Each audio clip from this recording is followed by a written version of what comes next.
Okay, hi everyone, welcome. So my name's Alexia and I'm going to be today's host for the panel on Poder's Young Scholars for Justice Leadership Development Program. So Poder is celebrating its 30th year of dignity and struggle, and we are celebrating with a series of panel discussions regarding the various struggles and the shutdowns to relocate some of the most hazardous facilities impacting communities of color in East Austin. On May 27th, we discussed the struggle to close down and relocate the toxic tank farm, a facility that stored gasoline byproducts and causing harm to the community and the environment. And then on June 24th, we had a panel discussion on BFI, which is the Browning Ferris industry that was bringing over 350,000 household recyclables to the East Austin neighborhood of Garden neighborhood and creating a little landfill and also again causing a lot of pollution and health issues. And then on August 5th, we had a panel on the Holly Power Plant, and you can visit Poder's website at poderdustin.org to view the prior panels.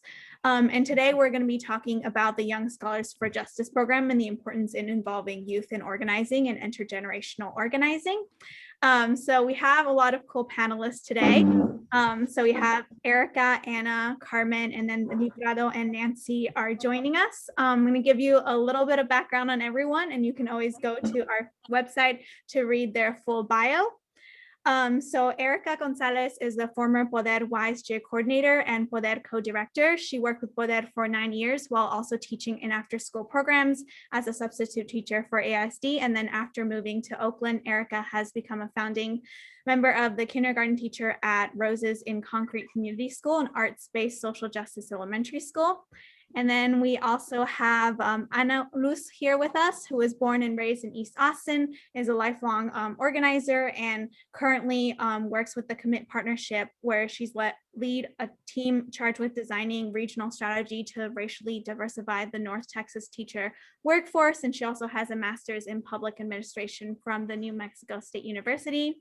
And then we also have Carmen Llanes Pulido here with us, who is a community organizer and the founding executive director of Go Austin, Vamos Austin, or GAVA, a group that organizes and mobilizes community power for health equity in Austin Eastern Crescent. And then Carmen also serves currently as on the Austin Planning Commission. And then joining us, we're also going to have Nancy Flores, who is the daughter of Mexican immigrants who was raised in the border town of Eagle Pass, Texas. She is a journalist and leading the launch of Austin Vida, a Latinx news and culture site. And then she's also specialized in reporting in underrepresented communities in Central Texas.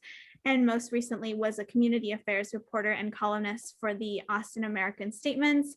And then we're also going to have Librado join us, who joined Poder's YSJ when he was in middle school and has done various things, including giving his first presentation in Washington, D.C. regarding transportation and its impact on children, and has been a community organizer for Poder and participated in issues such as stopping the horse race track in Montopolis, toxic tank farm, BFI, police brutality, and many other issues. And then before we get started, I'm also going to read our land acknowledgement. So Poder would like to acknowledge that the land we meet on belongs to the traditional territories of numerous indigenous people, specifically the Apache, the Alabama Cuseta tribe of Texas, the Kickapoo tribe of Texas, the Isla del Sur Pueblo, the Lipan Apache tribe, and the Texas Band of Yaqui Indians and the Cuauhtecan. Additionally, Texas is and has been home of the Caddo, Comanche, Kiowa, Wichita, Chickasaw, and Waco nations. We want to honor and thank the indigenous people connected to this territory where we gather and give the gratitude to this land in which we meet. Acknowledging and respecting the history of the land and its people reinforces the kinship rather than erasing it per the colonization myth.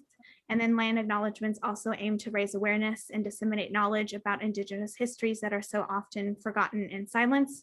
And then we also want to encourage everyone on this call to take a step further, if you haven't already, and learn more about some of the indigenous tribe land that we stand on and how we can further support indigenous people in their fight against colonization.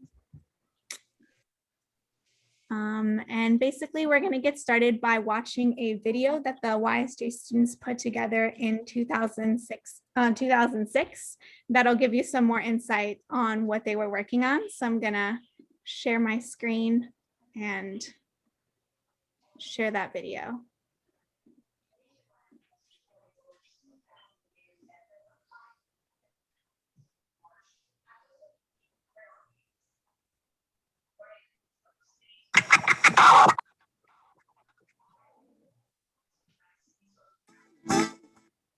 Give me 1 second. I don't know why it's gray.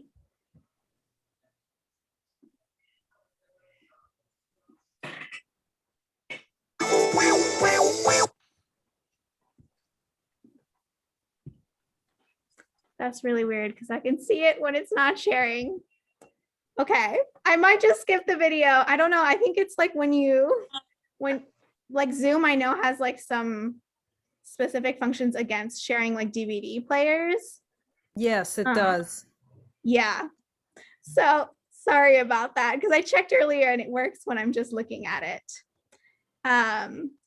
Well, you might be able to, did you check the 2 boxes? You know, when you go to share at the bottom, the optimize video, there's 2 little boxes. Did you check those? Yeah.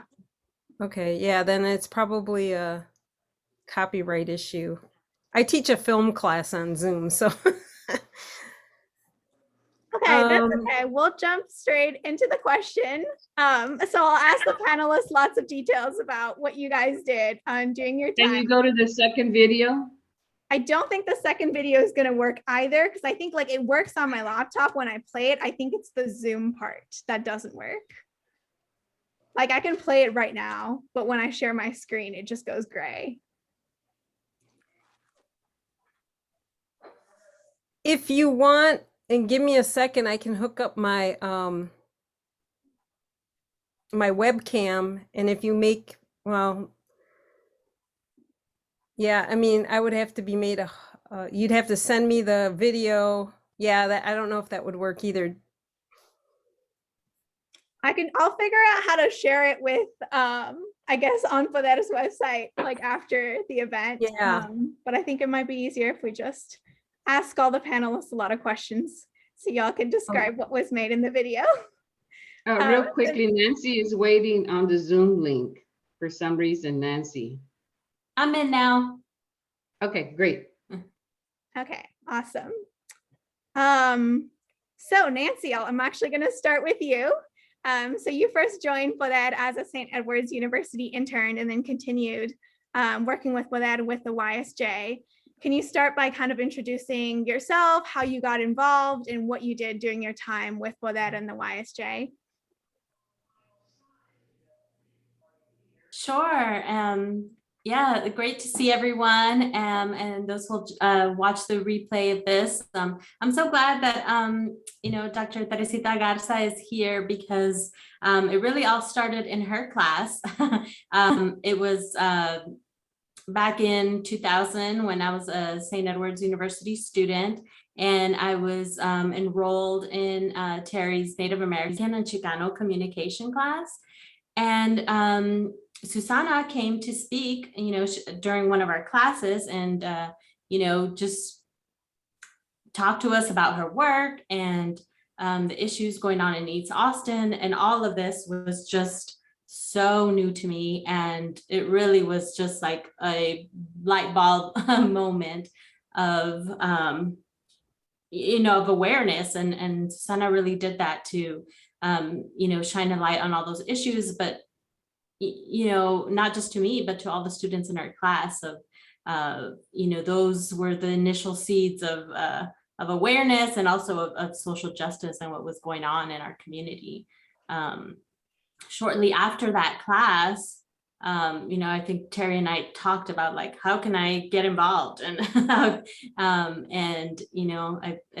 believe that's when the opportunity for an internship came about. And and I applied, talked to Susana, and started in the summer of 2000 with the YSJ as well. And I'm a journalist now. I've been a longtime journalist covering a lot of Latinx issues. And it really goes back to starting on the Poder newsletter back in the day when, I got some of my practice of writing and interviewing about some of these issues that Poder was doing and with the YSJ. Awesome. And could you tell us a little bit about some of the issues that came up that the YSJ worked on while you were there? like I know the video talked on like juvenile justice and the prison to school like pipeline and some of the environmental pollution issues. Yeah, I mean, back in the summer of 2000, I think that is when that really started working on the juvenile justice project. And so that was how, I became involved and surveying young people, asking them about their experience with, discipline in schools, but then also their experience in the juvenile court system as well.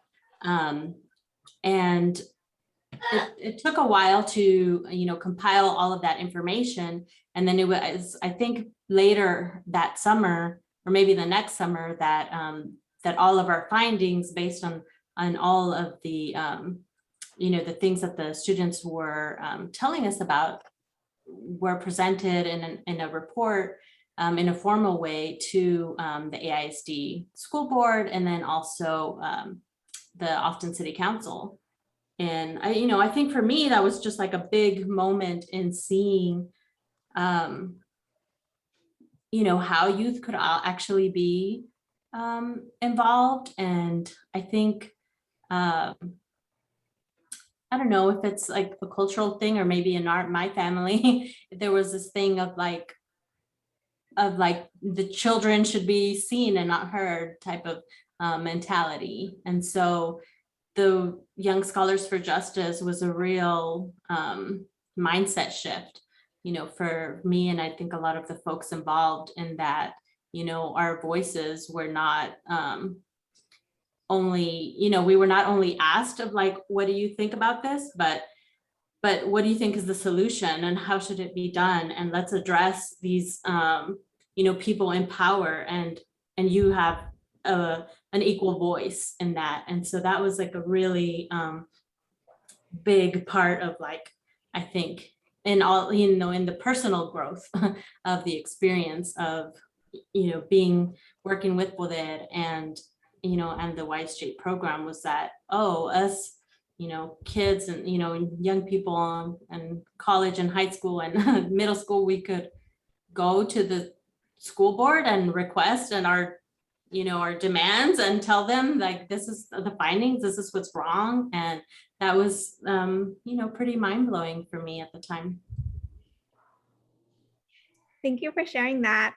And then next, I'm gonna ask Ericka. You also were a St. Edward's University intern, and then you later became the director of the YSJ. Can you tell us a little more about your path towards that? You brought a lot of things to the curriculum, kind of how you went about that, and your experience with the YSJ. Yes, happy birthday, happy 30th birthday, Poder, again, and happy belated birthday, Susana.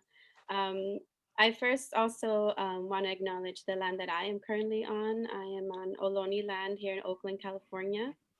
And also want to acknowledge the ancestors of Poder, and bring them into our space here.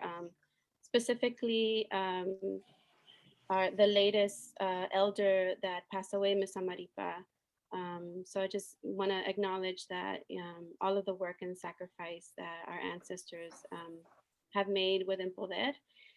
And yes, I am a St. Edward's alumni. I am also from Eagle Pass, La Frontera de Piedras Negras, Coahuila, and Eagle Pass, Texas. And Nancy and I were roommates all throughout college. And I remember that first summer of 2000, when Nancy first started working with Poder, she just like told me, wow, like I started working with Poder and like all the issues that are happening in East Austin. Did you know this? And we had already been in Austin since 1998. And just finding out and learning more through her own experience is how I first was introduced to Poder. The following summer, Nancy had another, I think, fabulous internship opportunity, and she couldn't participate in the summer program. And Susana and Sylvia asked if she had any recommendations. And she said, well, I have a friend who is in education who may be interested.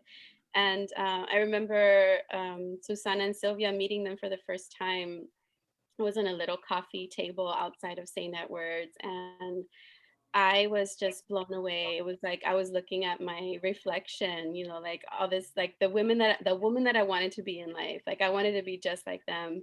And I remember knowing that I was home, like I was finally home. I finally found a place where I felt like I belonged. And my first summer was in 2001, and we started a bus riders union. And at the time I didn't have a car, so I knew all about riding the bus.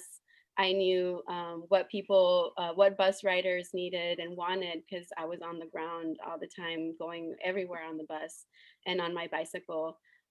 So I kept at it like every summer after that until I graduated college. I helped run the summer program. And once I graduated college in 2003, Susana and Sylvia asked if I wanted to come on full time and transition into a more leadership role as a co-director. And I did not hesitate. I already had my teaching certificate. I was, ready to go into teaching, but I realized that I wanted to be a teacher of the barrio, in las calles. And I always remember what the late Raúl Salinas always said about poesía, la poesía está en la calle. And I always carried that with me, because the connection between poesía and organizing and art and just life in general for me has always been with the people. So it was a natural instinct for me as an educator to want to pursue my life path as an organizer and as an educator. So with that, I carried with me like everything that I learned through the field of education. I carried it with me to help run the Young Scholars for Justice program. So it was through that I was able to help develop a manual with curriculum and actually have like an outline of our day with like in writing because before it's not that it wasn't happening. I think it just wasn't written down officially. So really writing it down and documenting it, I think was a good strategy to actually have something to pass down and to not just keep and set in stone, but to have something to work off of, because as an educator, like things are always changing. The issues are always unfortunately the same issues and new issues pop up. But I think what I loved about the curriculum development piece was that all the issues were connected, and learning how to talk about how these issues connected to your everyday life, whether it was transportation connecting to health connecting to gentrification connecting to our schools and our school systems. Like these issues were affecting not only youth, but elders and like everybody living in the community. And the whole intergenerational piece was like very, very powerful to see and to witness and to be a part of, because it wasn't just youth speaking for themselves, which I feel is very, very powerful, but it was also that like interconnection between like an elder and like a person who was almost a yelder, I guess you call them yelder, which I always felt I wasn't an elder, but I wasn't a youth. Like I was that, in between phase. And it was great to see, because there was so many connections made. Sometimes I didn't know what was happening in high schools. Only youth really know what they lived through, and their voice really matters in that respect, right? And elder in training, that I love that. Yes, I'm going to use that one. But I hope that answers your question, Alexia. Thank you. Thank you for sharing that. And then next, I'm going to call on Ana Luz. You also came to Poder, but from the Southwestern University in Georgetown. Can you tell us a little bit about kind of how you heard from Poder and the workshops you led and the activities you participated in while you were at the YSJ with Poder? Truth be told, it's been so long that I don't remember how I quite ended up with Poder. I think what may have been happening, because I was still in college, I might have been seeking out a summer internship. And I mean, I was going to go right back home to Austin for the summer. And so I was looking for opportunities in Austin. But I can't tell you how exactly I ended up with Poder. I will say though, like now as a mom with 2 kids in the public school system, like I reflect on the power of the community voice and the historical legacy that's in place, and things like Mexican American studies being adopted recently, and the opportunity for kids to just know their history. And so coming into that internship, I didn't know a whole lot about the things that had been happening in my own community. Like, I think that there was certainly an awareness in terms of some of the educational inequities that had unfolded over the years. And so I will say, like, in some ways I came back home. Like, I grew up vividly remembering opportunities where my mom would pull me to board meetings. She immigrated from Mexico.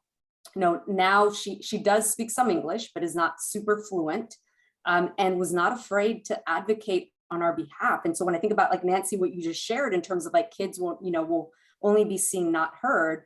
I think in my house, it was a bit of a different dynamic. Like, my mom was a fighter, and she certainly was an influence in that way. And so I think coming to Poder and having the opportunity to work alongside people like Susana, people like Sylvia, was very inspirational for me as well. And seeing like other women that identify as Chicanas playing like such a critical role in advocating for the community of East Austin. So that certainly had an impression on me. And had I not had this opportunity with Poder, I don't know that I would have ever really acquainted myself with just the history of East Austin and things that have unfolded. During that time, something that really also stands out to me is the work that we did around the school to prison pipeline. And I recall us digging into data that, is made available by the Texas Education Agency. They still make it available today, just probably the name of the report changes depending on things that are happening at the state level. But I remember looking at disciplinary data and more or less like understanding, wow, in the Austin Independent School District, there are such disparities when we're looking at kids that are being sent to in-school suspension, or kids that are being sent to out-of-school suspension, or JAP, DAEP,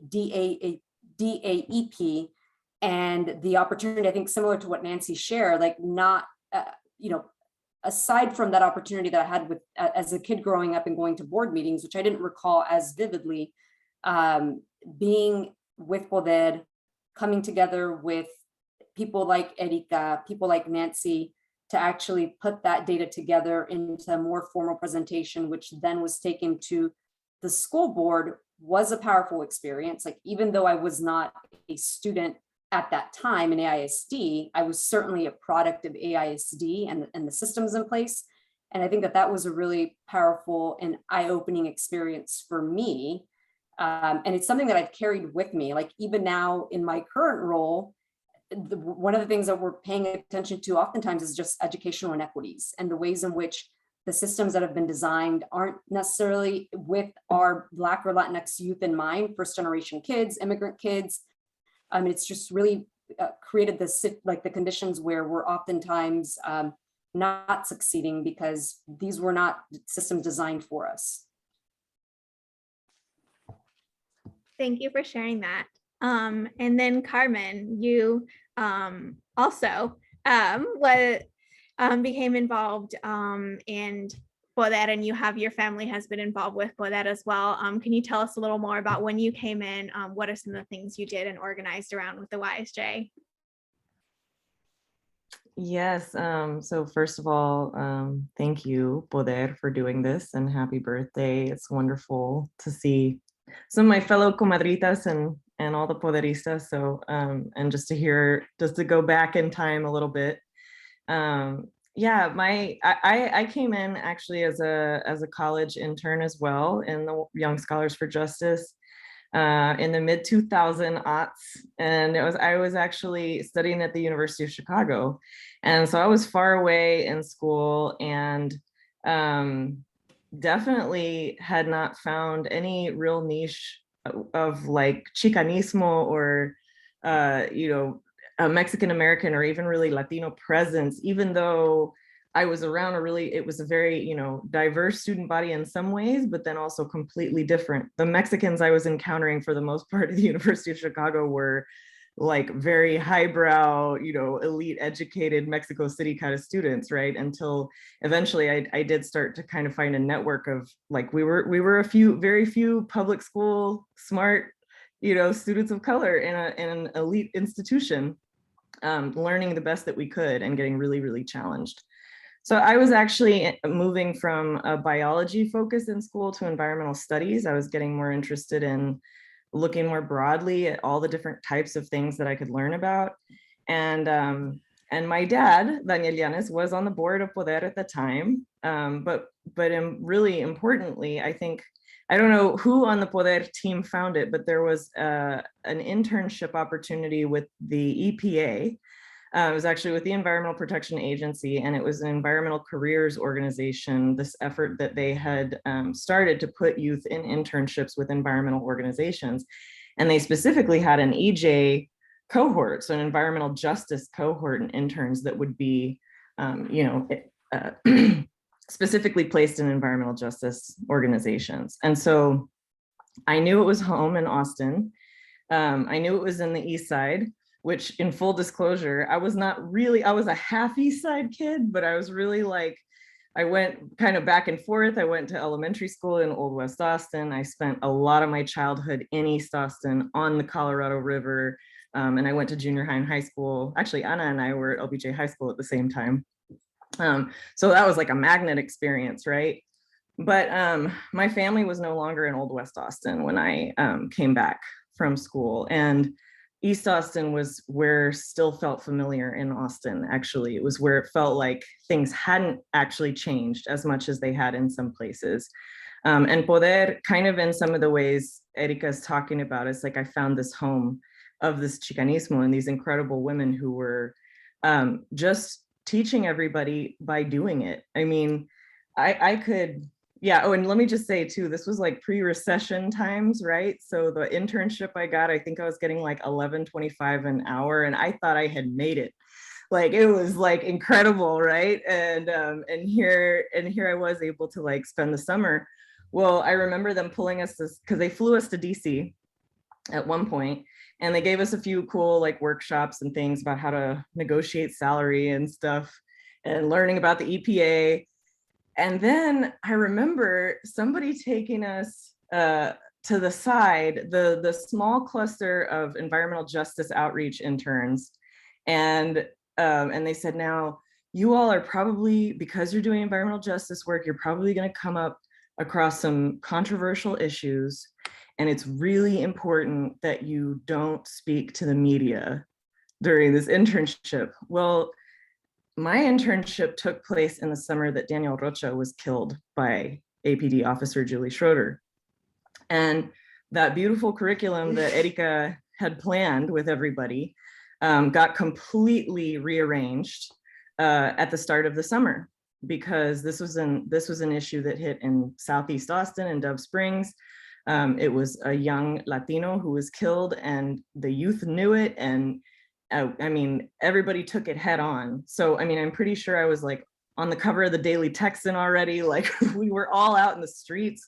You know, we were really incorporating it into the youth work, which I think was really critical in terms of processing what was happening traumatically at the community. And that was a very pivotal time too. So I, of course, kept quiet when I was like, okay, yeah, no talking to media.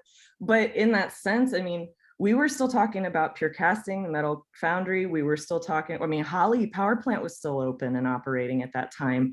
There were still a lot of environmental polluters in the community and we were working on those issues, but it was so holistic, like Ericka and Ana and Nancy have all pointed out. It's like, it's very, you know, we worked on the bus rider union. We worked on my first experience speaking publicly, preparing testimony, and helping me learn how to prepare other people for testimony. That's a key part of community organizing, key part of my work. And I mean, that is, so much of it is creating the conversation where people can tell their story and saying, that's it, that's the talking point, say that. Like helping people actually speak truth, you know, speak truth to power, and put their issue out there and become part of the record.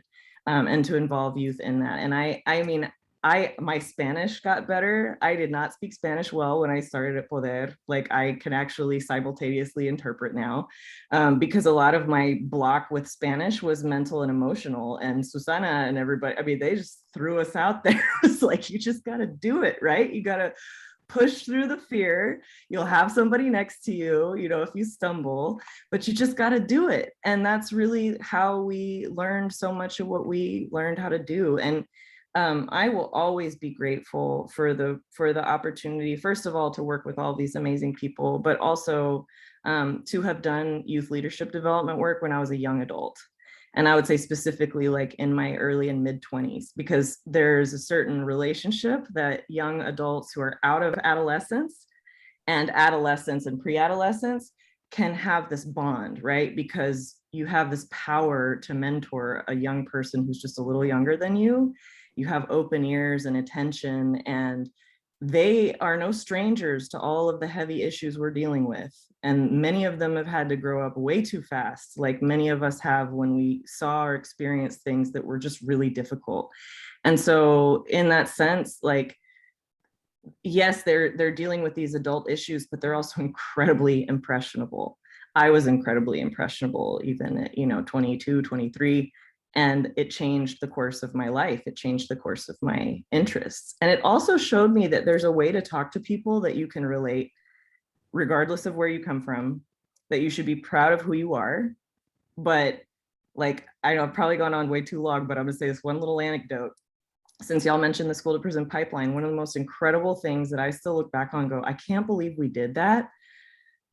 This was once I was on staff at Poder, because later I became staff, was when the Texas Youth Commission was having to do their whole overhaul, and there were like 180 legislative recommendations about reforming the Texas Youth Commission because of all the youth, the abuse of youth, and particularly youth of color, right?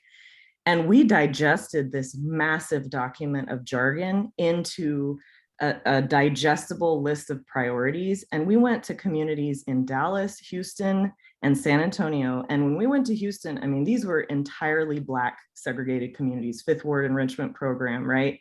And I mean, we were embraced, but we also we brought the same Jeopardy game, right? We brought the same group conversations. And it was like, yeah, we have these common struggles.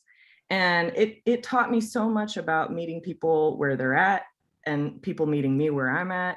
And also the power of how as an organizer, you have to speak two languages within the same language, because you have to be able to engage in the institutional jargon and bring it to your people and bring your people into it and have a real conversation about what that means for people's lives. And that's a skill that served me, that continues to serve me to this day. That's really what GAVA is all about. And I very much learned that as a young scholar at Poder. Thank you for sharing that. And now I'd love to elaborate more, just found out from you guys about your experiences. So this question is kind of to everyone, and I know some of y'all already touched on this, but what are some of your favorite activities or things that you did with Poder during the YSJ? It can be from anything fun to a project y'all work on or a workshop y'all worked on during the years you were there. And anyone? I'm gonna say this because I forgot to say it in my part, and this is major kudos to Ericka and the whole team, but art and poetry and writing were always incorporated into the summer program, which I think is also a lot of how we were able to process so much heavy stuff and still make it, positive and so much growth. But that still is one of the most, I think, enriching things that we did. That was also my favorite part of the YSJ summer program, seeing how art can be so healing and liberating, and seeing still when I visit Poder, now when I go back, I see the office and you can see the history of the YSJ program through the art on the walls and through the chapbooks, that's documentation in itself. But I also, one of my other favorite activities was traveling, networking with other youth through YOTI, through the Youth Organizing Training Institute, through the Southwest Network for Environmental and Economic Justice, NEJ. I think that was just like when young people in Austin were able to travel to Albuquerque or even San Francisco or Colorado and network with other young people that were dealing with the same issues. It was just so eye-opening and so empowering to see those connections and friendships and networks being made. And that was like one of my favorite parts of youth organizing, was being able to travel and network with other young people. I did want to jump in. Speaking of chapbooks, I dug this up from my box of memories and stuff. So this was created in the summer of 2009 and has like all the YSJ like artwork and has the poetry and a picture of what the youth created at the time, and there's like the group picture in the back, and I have a lot of this stuff. It's just really important, and it was it's the art and the poetry, that was always incorporated. And I have the 15th anniversary program. That's Ericka's artwork in the in the front, and then we have like the writing too, which is was my articles on the 15 years of Poder at the time. So yeah, incorporating that. I really enjoyed also discovering more about like the indigenous side of our culture, and getting to travel to Brownsville and with Elga, and learning about danza, and that was just something that like continues to stay with me. I have an altar now, and my copal, and my all of the these practices that we really were exposed to for the first time, some of us through Poder. And I did want to also touch on because several of us have mentioned it, on like this concept of home. And I feel like I think it was my experience, because I was coming from like the university setting, and my hometown being Eagle Pass, and just at the time, like sort of my bubble being the campus, like the St. Edward's campus. And so when people said, "Oh, where home, where you from?" I'm like, Eagle Pass, Eagle Pass. Austin did not feel like home to me. Austin was where I was going to school. And I feel like one of the, biggest changes that happened through, the Poder internship and my time with the YSJ was once I learned about what was going on, once I connected with the community, and learned that, some of our struggles were similar, that is really when I sort of like this bubble burst, of like just being in the campus. And all of a sudden, Austin felt more like home to me, and I wanted to be a part of making it better however I could. And, being out there and doing those surveys in the middle of 100-degree heat and door knocking and all of that, really helped to like make that connection of like, well, this is my home now, and how can I, what can I contribute to making it better? Yeah. I when I reflect on that experience fresh out of, during college, and then transitioning as full-time staff fresh out of college, I think about just my own personality, and I tend to just be very analytical. That's how my brain operates. It's just how I see the world.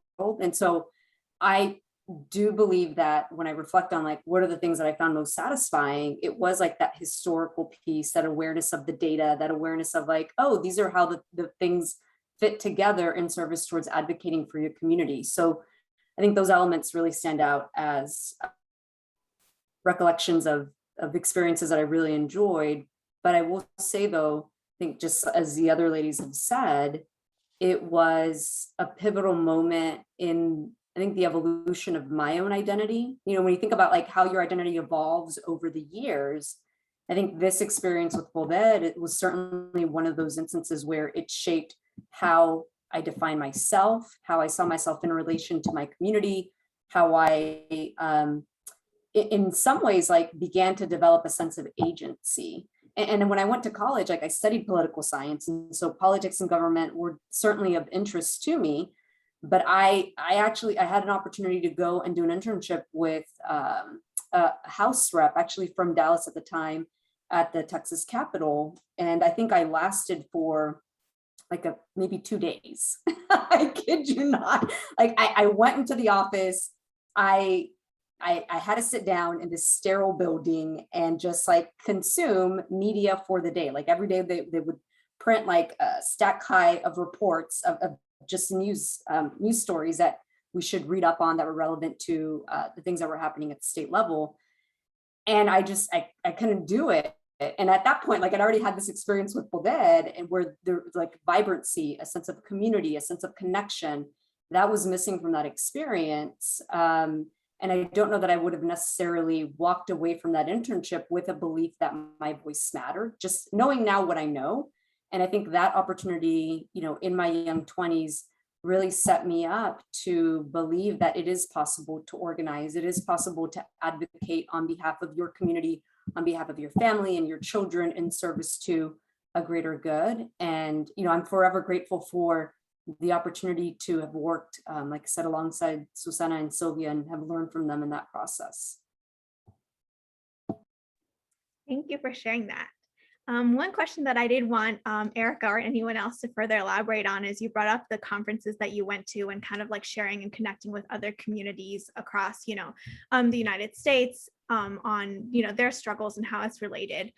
Could y'all share more about some of the conferences or traveling that y'all did with Poder and how that helped shape your experience?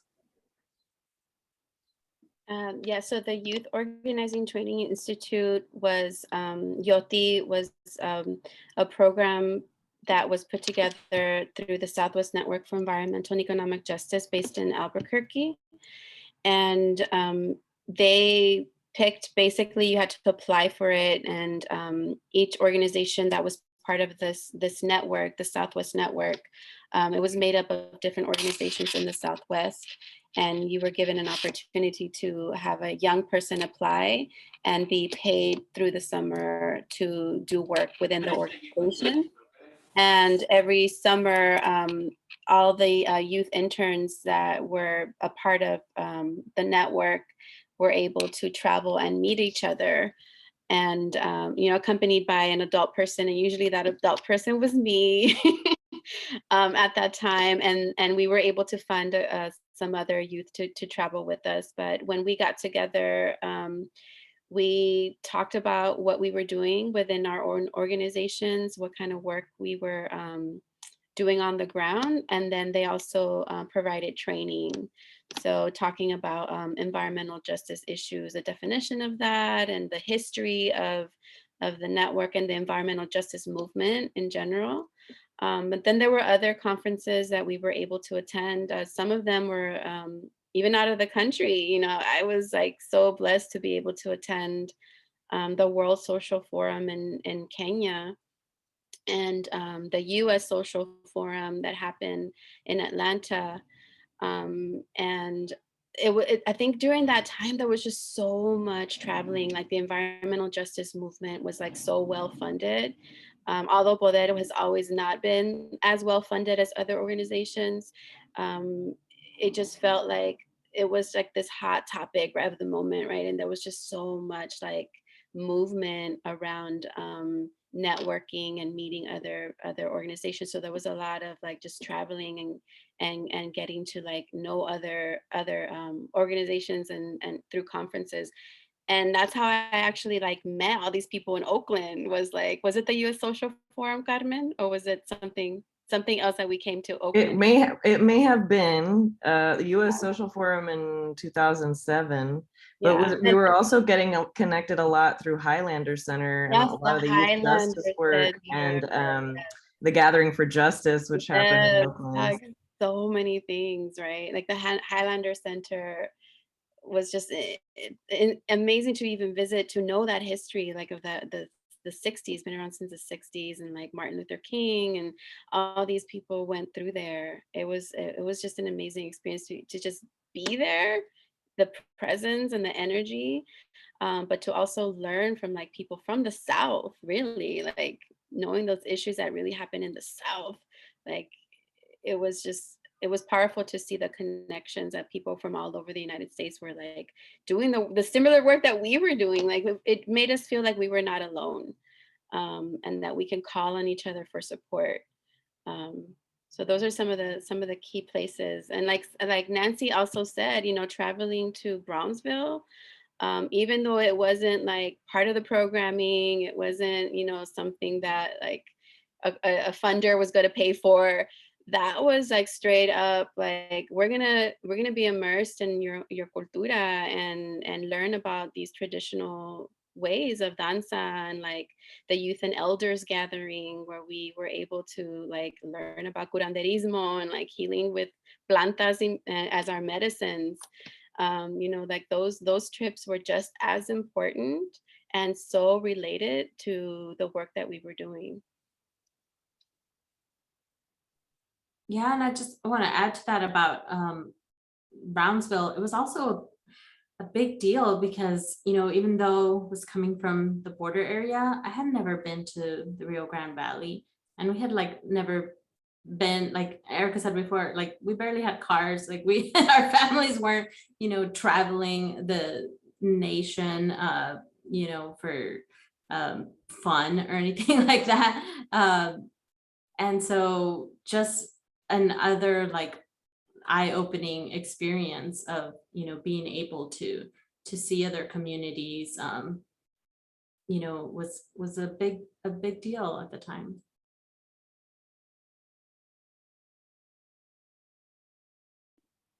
And I see Sylvia, you added a comment in the chat talking about how the YSJ worked with Parks and Recs to address the lack of activities for young girls, and the lack of female director was one of the many accomplishments. Sylvia or anyone else, do y'all want to elaborate on some of that and share some of the details on that project?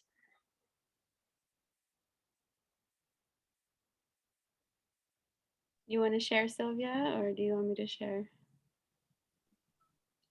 Yeah, I just remember that was just such a powerful moment when the YSJ went before the city council or the Parks and Rec board, and then also to city council, and they were just shaken. And it led to the hiring of co-directors at the Parks and Rec centers, so that they did hire female co-directors. So that was one of my favorite. Thank you for bringing that up. I had forgotten about that. And that for me was one of those like fast wins, because like in the movement, like the work that we did, like the wins were so slow to come. You know, it felt like you were always like, oh, Holly Power Plant, when is it going to close? Like, how many more years?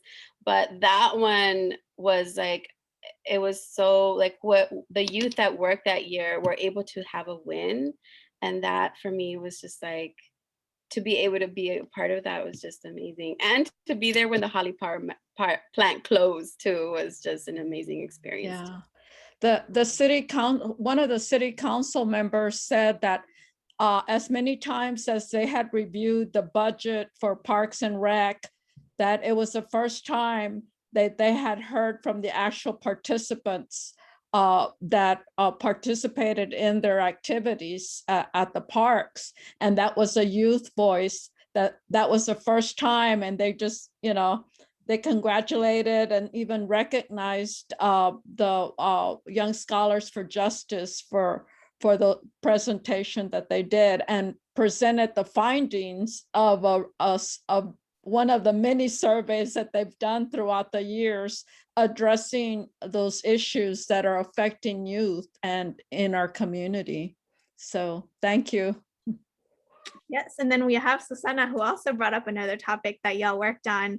So if you want, Carmen and Ericka, if you want to talk more about the Hodo prison, and then Anna about the voter project and to register former felons. You want to talk about that project that the YSJ worked on? I can speak a little bit to the detention center, and actually that was a super powerful kind of convergence for Poder and actually grassroots leadership, because during that time grassroots leadership was renting office space from Poder, and so our work got a lot closer, just sharing the building. And Luisana Santibáñez was actually in a Soros fellowship with grassroots leadership.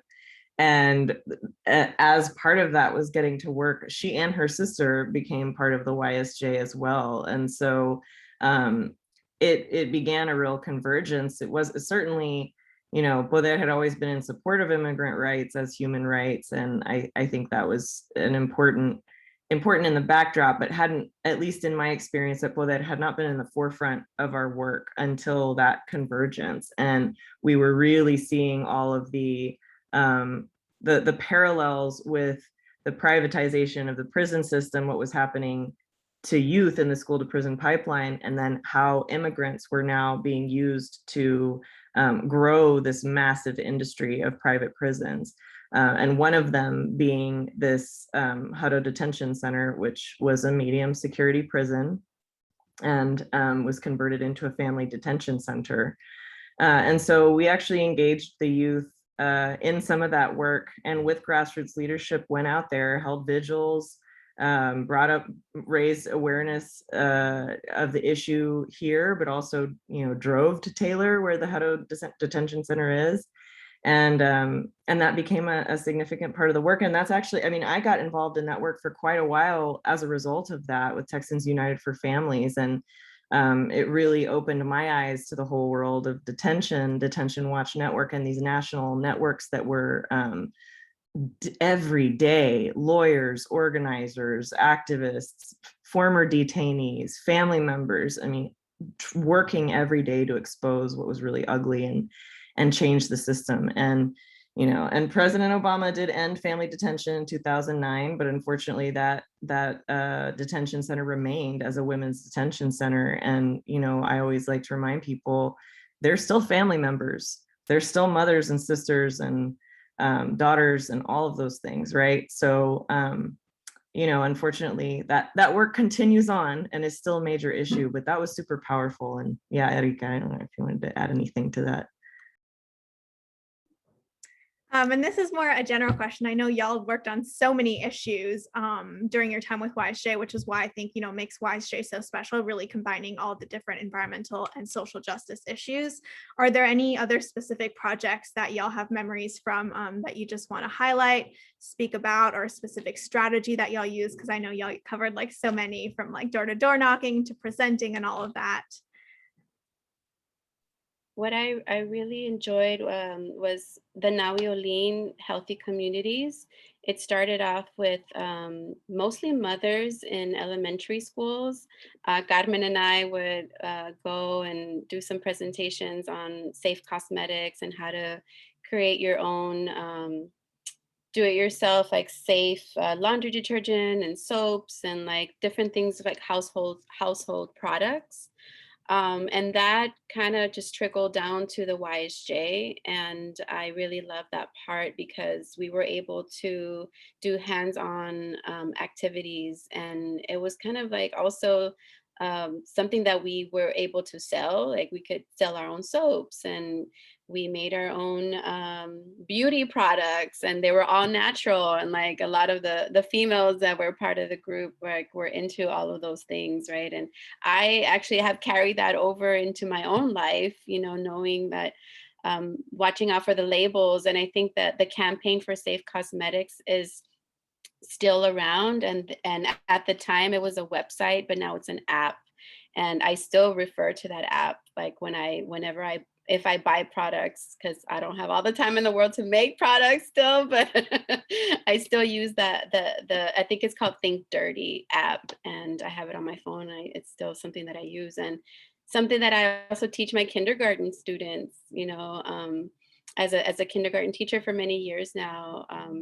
I've kind of still teach organizing in my own classroom and ethnic studies and everything that I picked up at Poder. I carry it with me as an educator.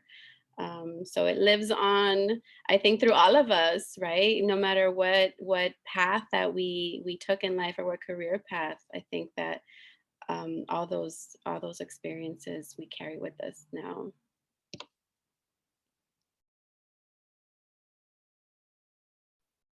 Yeah, one of the other campaigns that I remember, like Ericka mentioned, there were some like faster wins and some that took a while.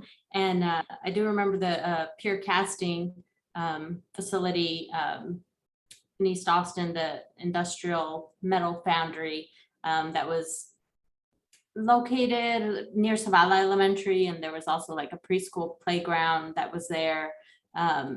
And it was something that was introduced to like early on, like in my internship, but then I continued volunteering with Poder and the YSJ years after that. And so in the summer of, I think it was 2009, the same summer as this chapbook, I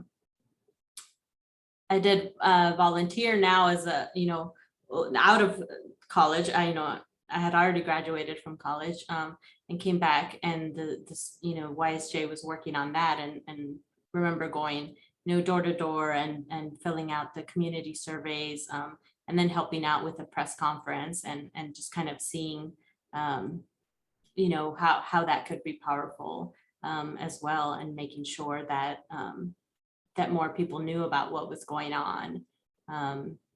And that one was like probably like a decades long struggle that, eventually resulted in a relocation of peer casting facilities. So that was something that was cool to see, like as I grew older and as the YSJ program evolved, but that some of those issues, like that stayed on them, and and eventually having that victory.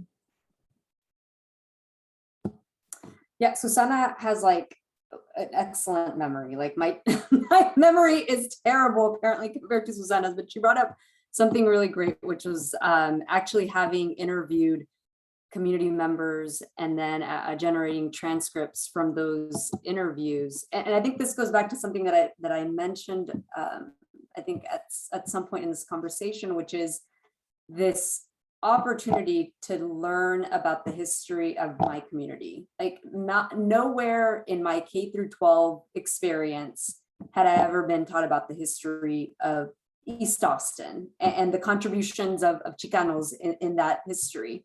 Nowhere in my, trying to think of like my higher education. And I think there were some like courses that I took in sociology and anthropology that certainly talked about the Chicano movement, but it wasn't tied, it wasn't connected to my own hometown and my own community. And so I would just reiterate, I think the opportunity to connect with the elders in East Austin, to know of the things that had unfolded, think about like the tank farms and how that was happening in my backyard. I did not know that, like I was a small child at the time, but just an awareness that, oh, there was this involvement, Susana as an activist and my parents showing up to community meetings that I didn't know about the time, but I had this like great privilege of being able to meet elders, hear their story, hear the impact that they've had within the community of East Austin. And I think, something that Ericka brought up earlier resonates with me, which is this idea that through those years, through the internship and through the opportunity to work with Poder, you gain these very tangible skill sets that then you could take into other parts of your life. And so when I think about just this, I go back to this sense of agency and advocating on behalf of either your family or your community. Those are things that I'm still doing today. It looks a little different because now I'm a mom and I have kids in a public school system.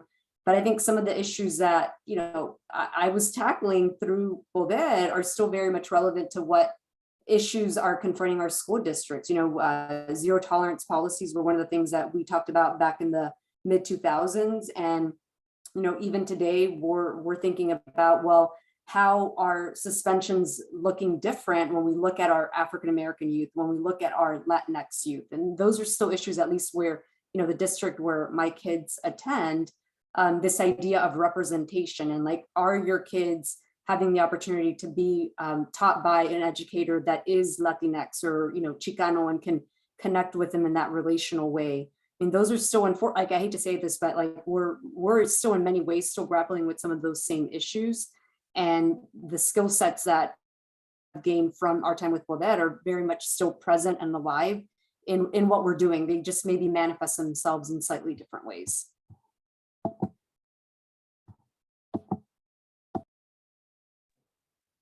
That's so cool to hear about all the projects that y'all did, and kind of like for me to reflect on like the similarities that, the things that are still going on. So just like a little bit about me, I was started with Poder in 2019, and I think like everyone has echoed, Poder has been like very significant. I think just someone during Susana's birthday was like, there's life pre-Poder and then the post-Poder life, and that like I really felt that. I think for me, I'm like not really from anywhere. My family moved around a lot, but I've lived in Austin longer than any other place. And I think I grew up in like predominantly white spaces.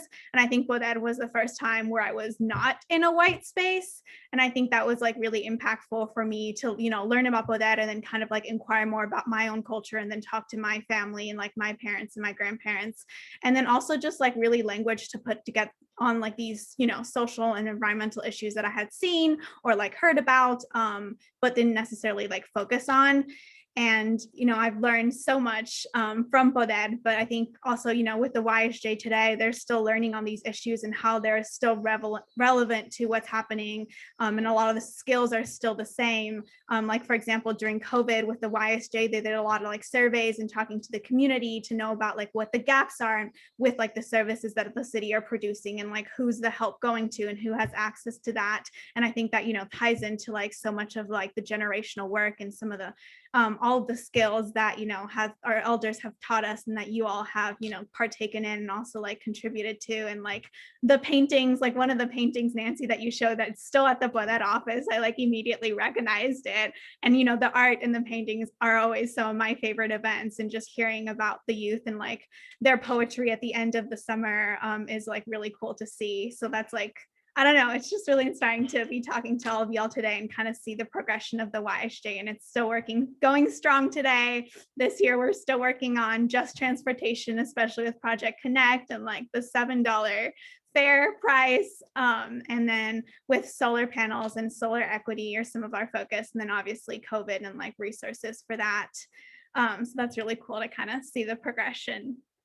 And kind of some of my final questions for y'all is, what would you like to tell to youth today, specifically youth of color or youth from East Austin, just about, general life, how to get involved in activism and the importance of intergenerational organizing?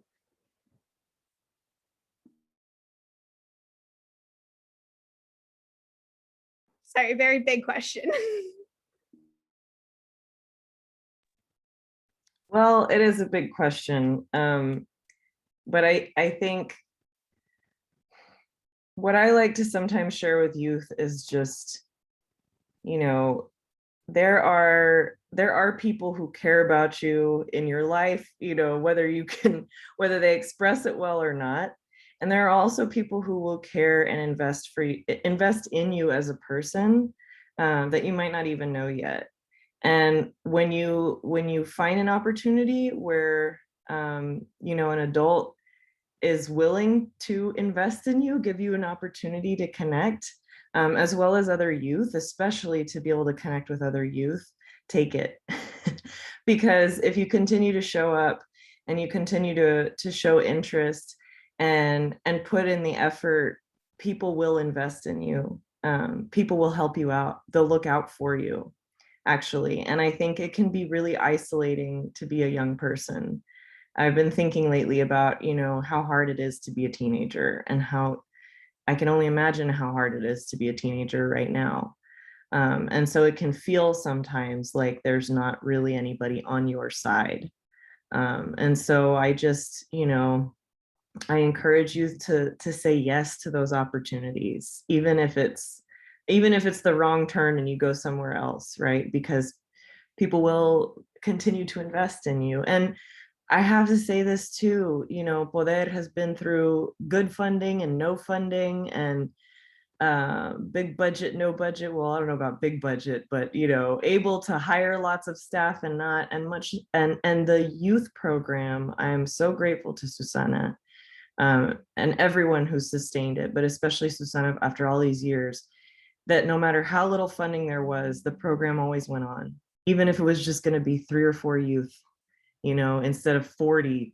It didn't matter. It would always go on, and the practice continues, and that's incredibly valuable.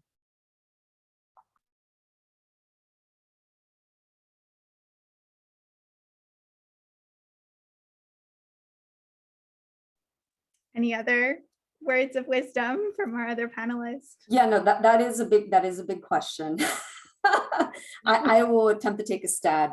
Having 2 young kids of my own, I think having had children myself has taught me just the wisdom and the insights that children can share and youth can provide with us.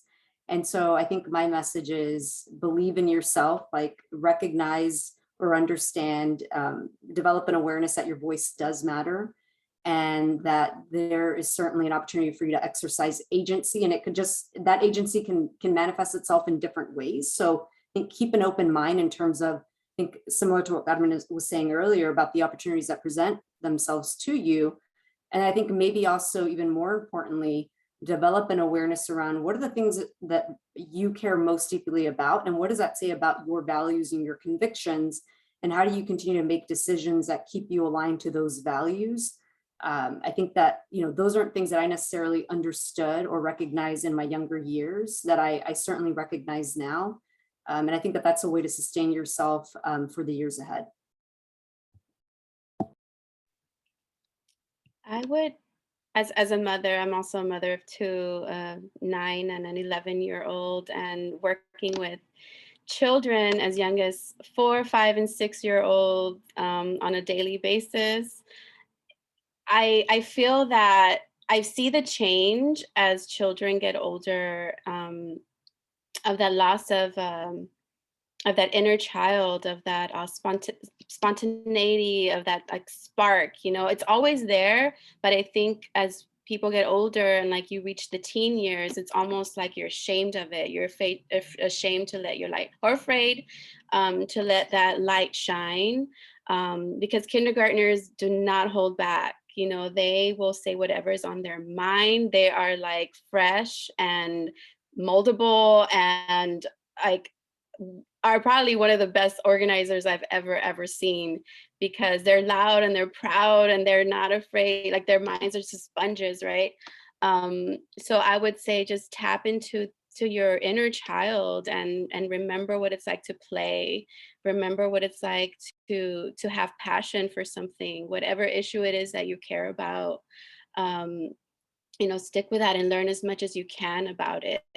And I would say also, because social media is so part of young people's lives, to find a balance of social media and like the power of it to organize, but also learn to step away from it and be out in nature and have that balance, because being consumed, even as adults, consumed with so much of it can be draining, and we can really lose ourselves and get out of touch with reality. So I would say that, and just continue to ask questions, and never forget that whatever path you go on, to always be on the path of justice.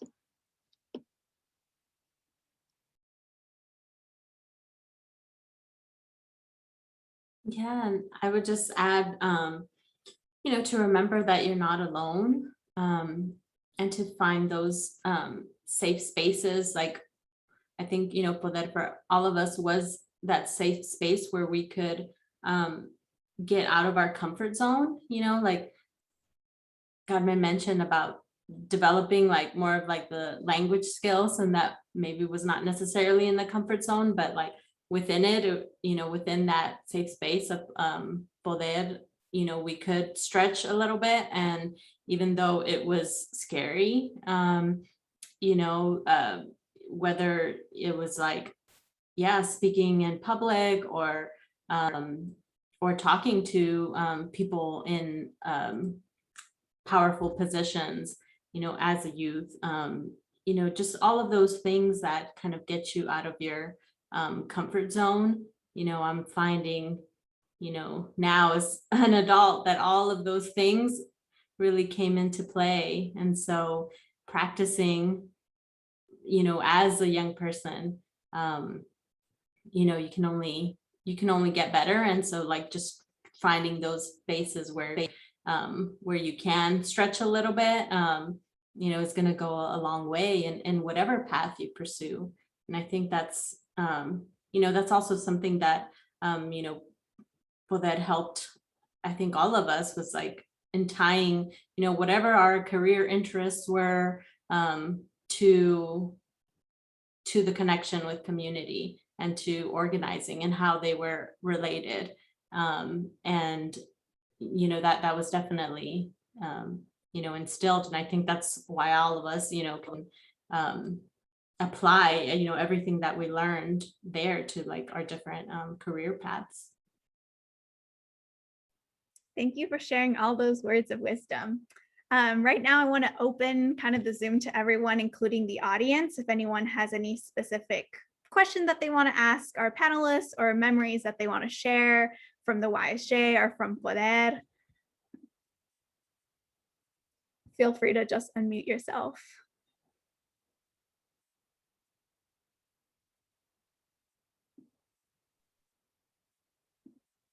I'd like to learn from Terry how she found out about Poder, because she introduced Poder and to so many students, and just wanted to know your connection. I don't think I've ever asked you that.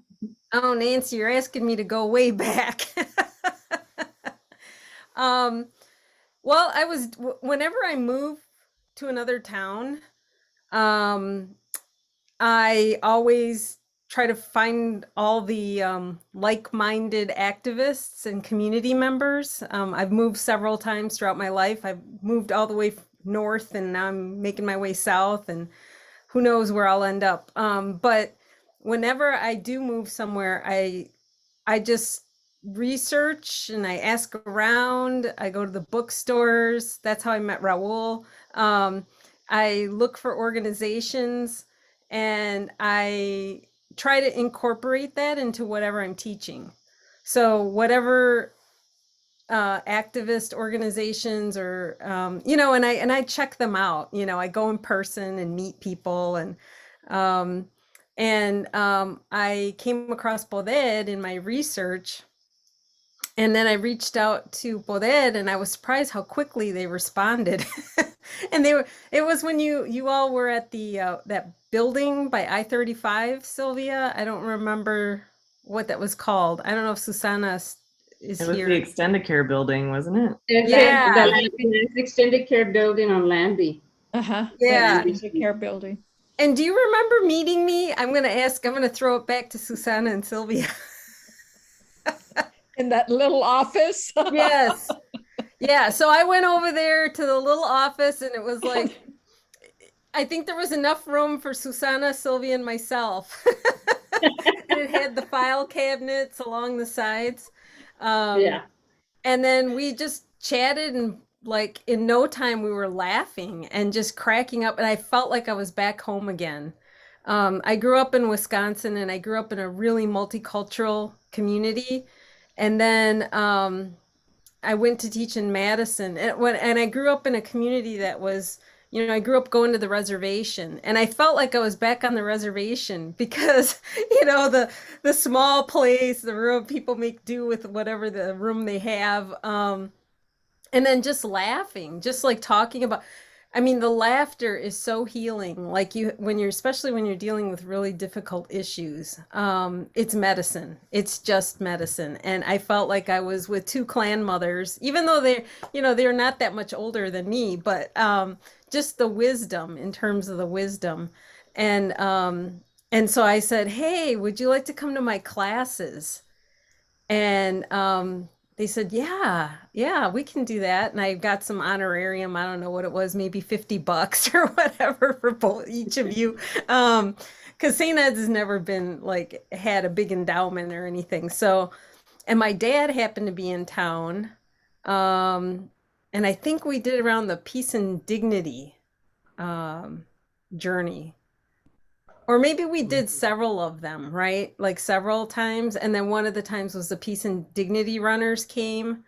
Were you there for that, Nancy? I do remember that that run. And we went by the Soaring Oak, and everybody got, you know, everyone got smudged. I don't know if you remember that. See, I'm reaching way back. I thought I had forgotten, but it's coming back. It's coming back. And yeah, and so that's how, you know, that's how, and then they became, you know, Susana and Sylvia would come to my classes and meet new students and recruit. You know, I'd always like say, hey, if you guys need an internship. And you all were always very kind to the students. You always took time to either interview with them, or if they had a film they were making, or, you know, if they wanted an internship.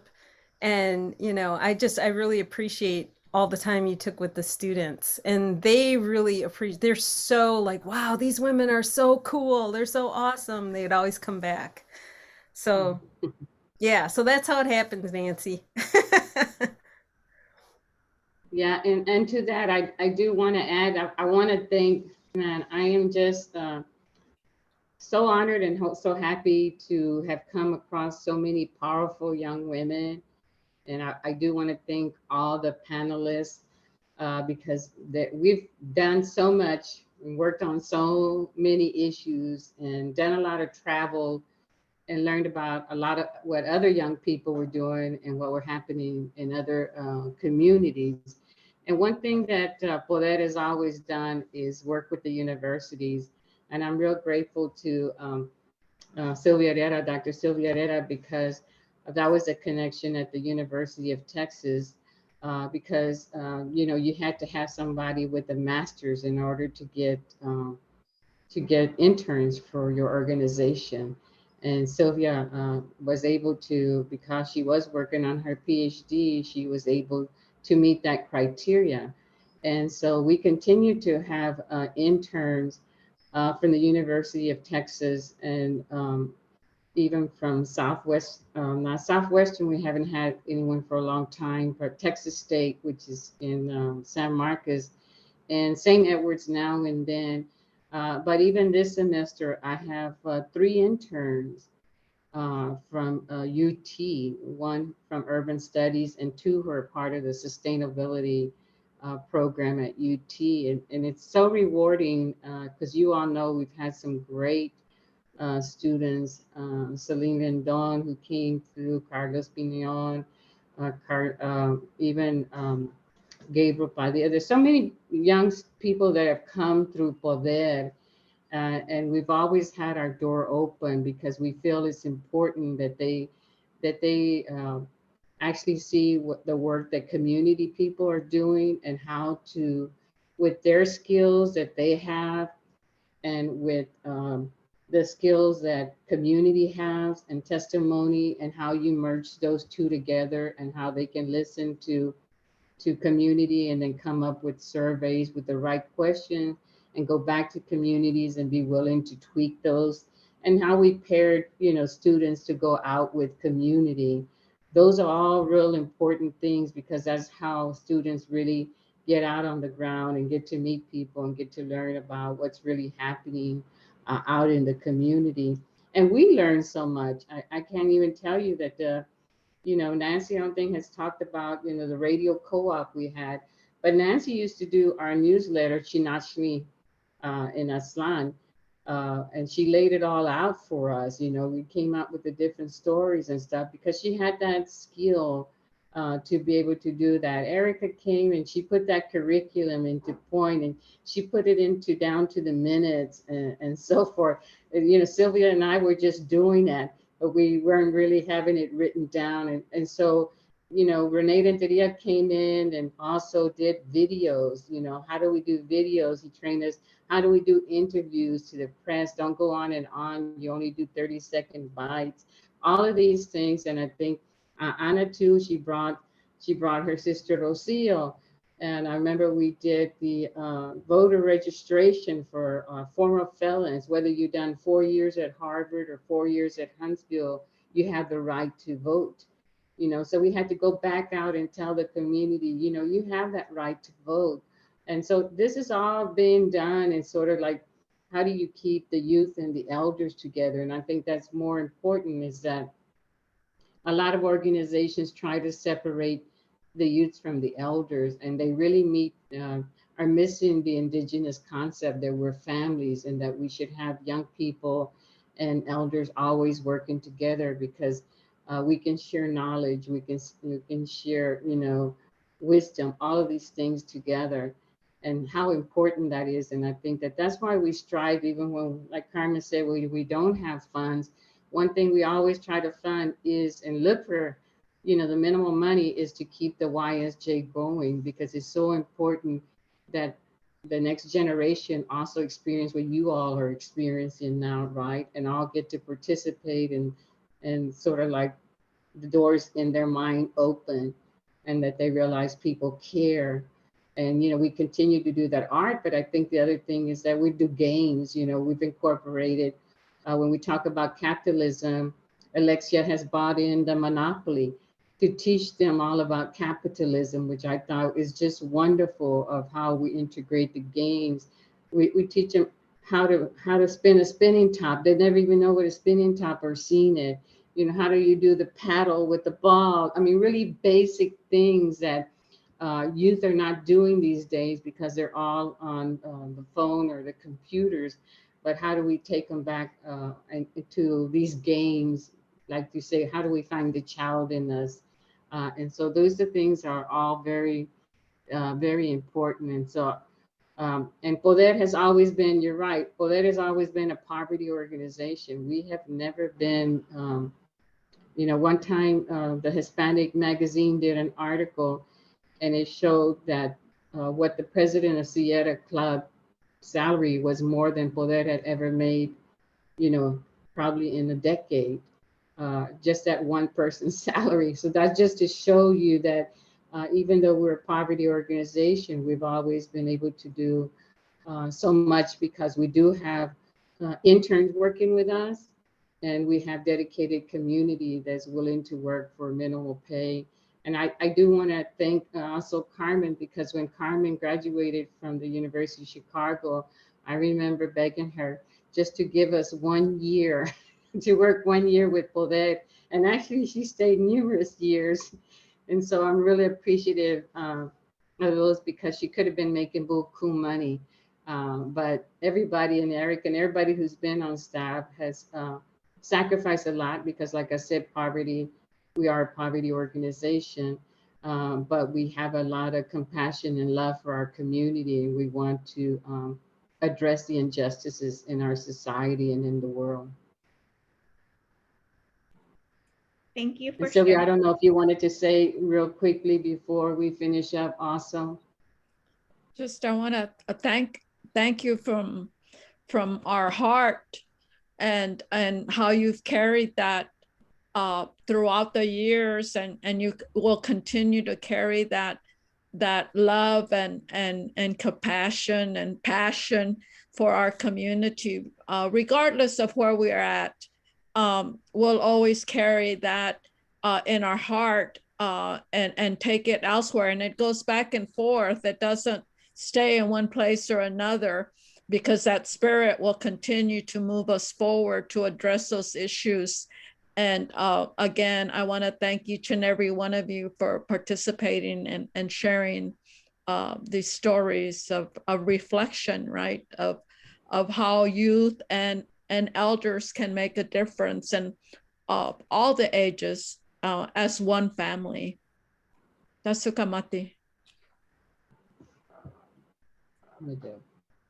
Well, thank you guys all for coming, for being here with us, for the panel. Alexia, I think Marta wanted to say something. She said some great things in the chat, but we'd love to hear from you as well. I just wanted to tell a Sylvia story and powerful youth story that saved a housing bond issue.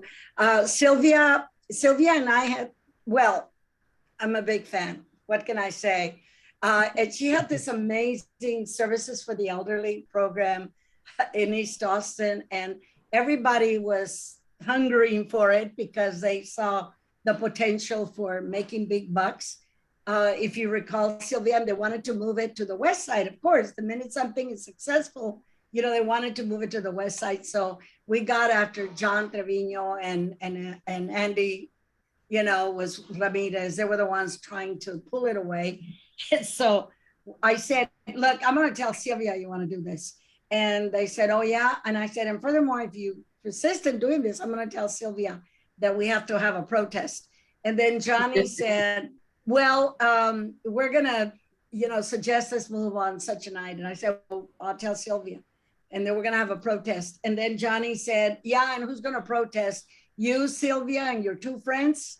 And so if you recall, Sylvia, and I said, I don't know, I'm going to talk to Sylvia. So we had hundreds and hundreds of people, if you recall, Sylvia, around the block, around the office. Was it on Waller Street? Waller. I will never forget. And we had hundreds and hundreds of people. And those two guys, they were too cowardly to show up.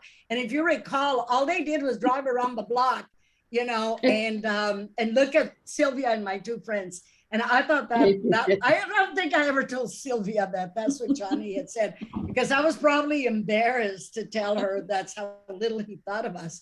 But that was really amazing. And my youth story is in 1998, was the first time ever, I think, that housing bond issue was presented to the bond committee, and I was serving on the bond committee, and we invited Poder to testify, and oh Lordy, all the experts came, and I tell you, the committee couldn't make sense of what they were doing, and then the Poder youth.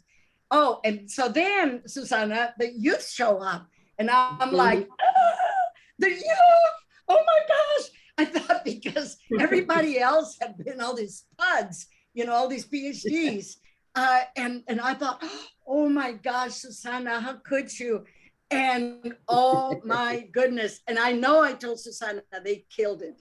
I mean, we had the best, I mean, most concise, well put together, you know, information that, I mean, was just incredible. Anyway, needless to say, you know, it passed the bond committee. It was so easy to make the case after that fabulous presentation, passed the bond committee. And of course, you know, the bonds were passed, but that was a first historic, you know, housing bond issue.